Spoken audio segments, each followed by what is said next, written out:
This is a photo image that I don't know if you've seen. If you haven't seen it, you should see it because, well, I think the image simply speaks for itself, especially when you know the context. What this is a picture of is an elderly woman who was taking part in the anti-lockdown demonstrations in, I believe, in Sydney, Australia, or maybe it was Melbourne, Australia. I don't know all the details, but in any case, this is a picture of what happened to her.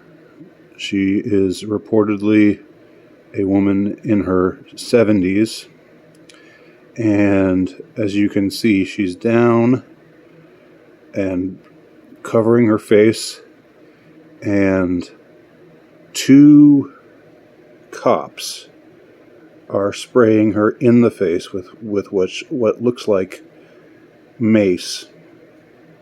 They're macing her as she's lying on the ground. An elderly woman. Well, yeah, but I mean, you've got to see this picture in context.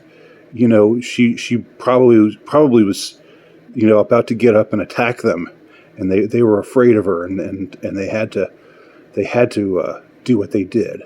I'm sure somebody's going to say something like that. Or,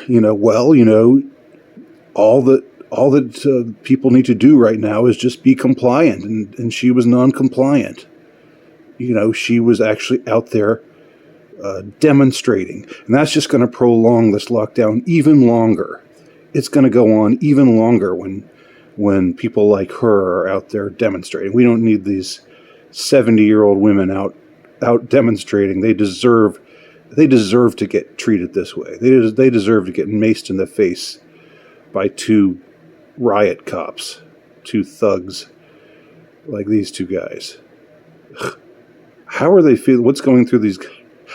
I was trying to take on the argument of someone who would try to defend this, but then I lapsed back into my own feelings on this subject. I just couldn't maintain that perspective, even in jest, even satirically.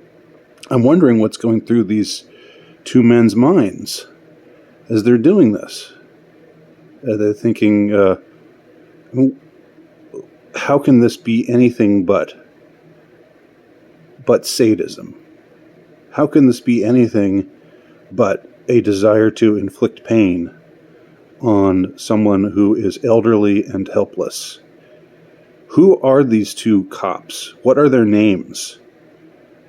Are they going to get? Are their names going to be mentioned like the names of cops were in various circumstances last year? Or, I think more likely be the case, they'll probably be protected. These two will probably, the